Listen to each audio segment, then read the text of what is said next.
కాణిపాకం దేవస్థానం EO అవినీతి అక్రమాలపై విచారణ చేపట్టి చర్యలు తీసుకోవాలని కాణిపాకం మాజీ సర్పంచ్ ఉభయదారులు ఎల్ గోపీనాథ్ డిమాండ్ చేశారు.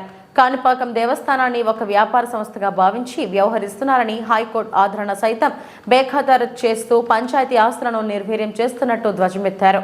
గత ఇన్ని సంవత్సరాలుగా కాణిపాకంలో అవుట్సోర్సింగ్ కాంట్రాక్ట్ వారిని ఎందుకు తొలగించారని సమాధానం దాటేస్తున్నారని పేర్కొన్నారు. కాణిపాకం ఆలయంలో 4 సంవత్సరాలుగా పనిచేస్తున్న సిబ్బంది దగ్గర సంతకాలు చేయించుకొని మృతి చెందిన వారి ఖాతాల్లో జీతాలు జమ చేయడం ఎంతవరకు సమంజసమని ప్రశ్నించారు. ఈ విషయమై సమగ్రంగా విచారణ చేపట్టాలని డిమాండ్ చేశారు. జరుగుతున్న అవినీతిపై రాష్ట్ర దేవాదాయ ధర్మాదాయ శాఖ కమిషనర్కు ఫిర్యాదు చేసినా ఏమాత్రం పట్టించుకోలేదని తెలిపారు. సంబంధిత శాఖ అధికారులు స్పందించి కాణిపాక ఈవోపై సమగ్ర విచారణ చేపట్టి చర్యలు తీసుకోవాలని ఎల్ గోపీనాథ్ డిమాండ్ చేశారు. డెవలప్డ్ పంచాయతీ ఆస్తులు ప్రజలకు డెవలప్ చేయాలనుకుంటే మీరు గ్రామ పంచాయతీ నిర్వహణ చేయాలంటావా? గ్రామ పంచాయతీ ఆస్తులు హక్కులు మశానం గ్రామానికి మశానం లేదంటే మేము కర్మందరం ఎక్కడ చేసుకుంటేది ధర్మకాండం ఎక్కడ చేసేది దాన్ని కబ్జా చేస్తున్నాడు. ఈ అడిగితే నీకేం సంబంధం ఉంది అనే దీంట్లో క్వశ్చన్ వేస్తున్నాడు. వీళ్ళు సొత్తు కాదు సార్ ఎత్తుకొచ్చాడు పెట్టింది మాది ల్యాండ్ మాది గుడి మాది పంచాయతీ మాది నేను ఉభయదారుడు మాజీ సర్పంచ్ ఉభయదారు కమిటీ ఉపాధ్యక్షుడు నేను అడిగేదానికి పోతే మీకు రైట్ లేదంటాడు. హైకోర్టు ఆర్డర్ ఉంది సార్. కంటెంప్ట్కి నోటీస్ కూడా ఇచ్చి ఉండే. ఇప్పుడు కంటెంప్ట్కి ఫైల్ చేసి కలెక్టర్ మీద కానీ డిపో మీద కానీ ఇక్కడ ఈఓ మీద కానీ కోర్టుకు సమాధానం చెప్పాలా. ఈనాటికి కూడా చట్టాన్ని గౌరవించలా. అతనికి వచ్చి రాజకీయం పలుకుబడి ఉంది. రాజకీయ నాయకుడు ఈఓ కాదు. ఈరోజు వచ్చి చట్టాన్ని ఉల్లంఘించి ప్రజలకి ఇబ్బంది పెట్టిన దానికి ఈరోజు గవర్నమెంట్ ఏమైందో ఇతన్ని అడుకోమండు, ఇతన్ని తలుచుకోమను. ఈరోజు చట్టాన్ని గౌరవించాలా, ప్రజలకు అండగా ఉండాలా, భక్తులకు అండగా ఉండాలా. ఒక ఐఏఎస్ ఆఫీసరు ఈరోజు చట్టాన్ని కోర్టుని సమాధానం చెప్పకుండా నిరంతరంగా పరిపాలన చేసిన దానికి ఈరోజు పరిస్థితి ఏమైందని నేను దాన్ని విశదంగా చెప్పాల్సిన అవసరం లే.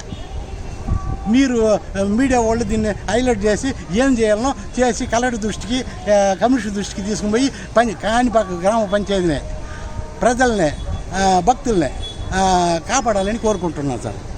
వద్దు అతని మీద ఏమి అడగొద్దు అనే దీంట్లో నాతో చెప్పినాడు. నేను ఎందుకు ఆయనకి వాల్యూ ఇచ్చినా అంటే ఆయన వచ్చి కాణిపాక గ్రామ పంచాయతీకి టెంపుల్కు ఒక 50 కోట్ల రూపాయల ఆస్తిని గవర్నమెంట్ భూమిని కలగజేసి 200 మనిషికి పట్టాలు ఇప్పించినాడు. అందుకోసం ఆయన వాల్యూ ఇచ్చినాను, ఆయన మాట విన్నాను. ఈయన ఏదో పరిపాలన సక్రమంగా చేస్తాడు అనేసి అనుకుంటే ఇక ఇచ్చల విడిగా పరిపాలన చేసుకుంటా భక్తుల మీద ఇబ్బంది కలిగిస్తున్నాడు. ఇక్కడ దేవుణ్ణి వ్యాపారం చేపిస్తున్నాడు. దేవుని పేరు చెప్పుకుంటే వ్యాపారం చేస్తున్నాడు. తెల్లారితే ఒక రేట్ అంటారు, సాయంత్రం ఒక రేట్ అంటారు. మైకిల్లో అనౌన్స్మెంట్ చేసుకుని కూరగాయలు వ్యాపారం చేసినట్టు దేవుడు పవిత్రతని పాడు చేస్తున్నాడు. దీని మీద గవర్నమెంట్ కానీ కలెక్టర్ కానీ కమిషనర్ కానీ ఎంక్వైరీ చేసి చర్య తీసుకోవాలని కోరుకుంటున్నాను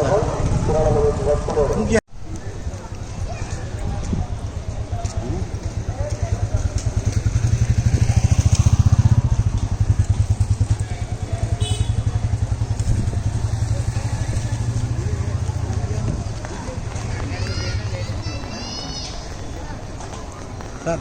నమస్తే సార్.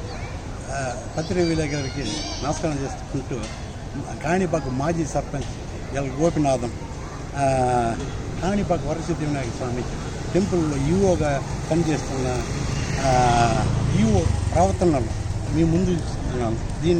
దీన్ని ఎత్తుకుపోయి గవర్నమెంట్ దృష్టికి కలెక్టర్ దృష్టికి తీసుకుపోయి ఇక్కడ జరిగిన అవినీతి మీద అక్రాల మీద స్టాఫ్ మీద ఏదింపుల మీద మీరు ఎంక్వైరీ చేసి అతని మీద చర్య తీసుకోవాలని మీకు రిక్వెస్ట్గా ఆడుకుంటున్నాను సార్. విషయం ఏమంటే ఇక్కడ వచ్చి ఇది ప్రజారాజ్యం సార్. ప్రజల పరిపాలన, ప్రజలకు సేవ చేసే వచ్చే ఈవో ఇక్కడ నిరంతరంగా వేసుకుని వాళ్ళ అబ్బోసి దాగి మారి వ్యవహరిస్తున్నాడు. ఇక్కడ వచ్చి ఉభయదారుల గుడి ఇది 20 ఏళ్ళ ముందు ఇక్కడ పని చేస్తూ ఉండే వాళ్ళని నిలిపేసి వీళ్ళు కావాల్సిన వాళ్ళకి పర్మనెంట్ చేస్తుంటారు, ఎన్ఆర్ఆర్ చేస్తుంటారు, హౌస్ స్టోరీ ఉద్యోగాలు చేస్తుంటారు. దానికి ఉదాహరణకు 25 ఏళ్ళ ముందు నేను కొందరు ఉద్యోగంలో ఉన్నారు, వాళ్ళ మీద చర్య తీసుకుంటున్నారు, వాళ్ళు నిలిపేస్తున్నారు అని 9 నెలలు పోయిన సంవత్సరం అయితే ఒక మెమోరాండం ఇచ్చినాడు. వీళ్ళ మీద చర్య తీసుకోవద్దండి, వీళ్ళని పెట్టుకుని పని చేసుకోండి, వాళ్ళకి మంచి చేయండి అనేసింది మెమోరాండం ఇస్తే 1.5 సంవత్సరంగా వాళ్ళ మీద చర్య తీసుకోకుండా వాళ్ళకి కావాల్సిన వాళ్ళు ఎన్నామాలు తీసుకొని వాళ్ళ ఇంటికాడ ఊడికి చేసే వాళ్ళకు పరమణం చేసుకుంటా గుడి కాడ ఉండే భక్తులకు ఇబ్బంది కలిగిస్తున్నాడు, ఇక్కడ వచ్చే పనిచేసే స్టాఫ్ని ఇబ్బంది పెట్టిస్తున్నాడు. ఇంతకుముందు ఉభయదారులు ఏం చేస్తున్నారు? అదే ఉభయదారులుగా మేము అడిగితే సక్రంగా సమాధానం చెప్పలేదు. మా దగ్గర అన్ని ఆధారాలు ఉంది, అన్ని రికార్డులు ఉంది. ఉభయదారులు అడిగితే ఉభయదారులకు సంబంధం లేదు, నాదే మోనార్కు, నేనే ఇక్కడ ఎడ్డు, వాళ్ళు సొత్తు మారి వాళ్ళు ఆయన ఎవరు వస్తున్నారు. ఉభయదారులకు వాల్యూ ఇచ్చేలేదు, ఉభయదారులు సలహా తీసుకుంటే లేదు, ఉభయదారుల మీద చెప్పిన మాట పట్టించుకుంటే నేను మెమోరాండం ఇస్తే 22 మంచి నువ్వు చేర్చుకోకుండా అనేసి నేను మెమోరాండం ఇస్తే దాన్ని పక్కన పెట్టేసి వీళ్ళు ఈ రోజుకు వారానికి ముందు ఒక 8 మనిషిని నిలిపేసినారు సార్. నిలిపేసినారు. ఎందుకు నిలిపేసినారు అని అడిగితే వాళ్ళకి ఏజ్ భారీ అయిపోయింది, నిలిపేసినామంటాడు సమాధానం. మీరు కాల్చుంటే కూడా ఎవరిని అడుక్కోండి. ఏజ్ భారీ అయిపోయి ఉంటే వాళ్ళ ఇంట్లో ఇప్పుడు పని చేస్తూ ఉండే వాళ్ళ దగ్గర రిజిస్టర్లో ఏజ్ భారీ ఉంటే ఆ రోజే నిలుపుండాల. 4 ఏళ్ళకు ముందు వాళ్ళ ఇంట్లో బదులు ఒక మనిషిని పెట్టుకొని వీళ్ళ దగ్గర వెట్టి చాకరీ చేసుకుంటా, వీళ్ళ దగ్గర రిజిస్టర్లో సంతకం పెట్టుకుంటా, బ్యాంకులో చచ్చిపోయిన వాళ్ళకు నిలిచిపోయిన వాళ్ళకు బ్యాంకులో డబ్బులు వేస్తా పరిపాలన చేస్తున్నాడు. ఇతను గ్రాడ్యుయేటా, LLB ఉద్యోగం చేస్తున్నాడా, ఒక చట్టం గురించి తెలిసిన, ఒక పరిపాలన చేసేదానికి అర్హత కలిగినాడా. ఎందుకంటే చచ్చిపోయిన వాళ్ళకు బ్యాంకులో డబ్బులు వేసి ఇక్కడ ఎట్టి చాకరీ చేసుకుంటా ఈ రోజుకు ఏజ్ భారీ అయిపోయిందని 4 ఏళ్ళ తర్వాత వాళ్ళని నిలిపినారంటే అది చట్ట వ్యతిరేక పని, చట్ట విరుద్ధం. భక్తులకు ఇబ్బంది కలిగిస్తున్నాడు, ఇక్కడ స్టాఫ్కి ఇబ్బంది కలిగిస్తున్నాడు. ఎంక్వైరీ చేయండి, ఎంక్వైరీ చేసి అతని మీద చర్య తీసుకోండి. దీన్ని ఇన్ని రోజులు ఎందుకు అడగలేదు అని మీరు క్వశ్చన్ వేసిన దానికి ఉభయదారులు ఏం చేస్తూ ఉండాలి అనే దాంట్లో అడిగితే ఈరోజు వచ్చి ఇక్కడ 2 ఏళ్ళకు ముందు ఇది మాజీ ఎమ్మెల్యే MS బాబు గారు సార్ ఇక్కడ వరసిద్ధి వినాయక స్వామి టెంపుల్ అనేసింది ఒక చిన్న గుడిగా ఉండింది. ఈ చిన్న గుడిని డెవలప్ చేసింది 14 గ్రామాల ఉభయదారు. ఇక్కడ కోట్లాది రూపాయల ఆస్తిని గుడి డెవలప్ కోసం ఇచ్చిన రైతులు, గుడిని డెవలప్ చేసింది ఉభయదారులు.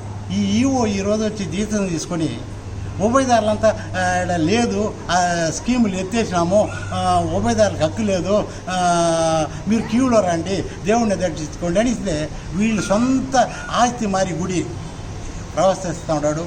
దయచేసి ఇది ఉభయదారులు డెవలప్ చేసిన గుడి, ఇది ఉభయదారుల గుడి. ఒక ఆనవాయితీకి హైకోర్టులో ఆర్డర్లో కూడా ఉభయదారులకు హక్కు ఉంది అనేసింది, ఆదేశాలు కూడా ఉంది. అలాంటి దీంట్లో ఈయన ఇష్టానుసారం పరిపాలన చేస్తున్నాడు. దీని మీద ఎంక్వైరీ చేసి అతని మీద చర్య తీసుకోవాలని కోరుకుంటున్నాను.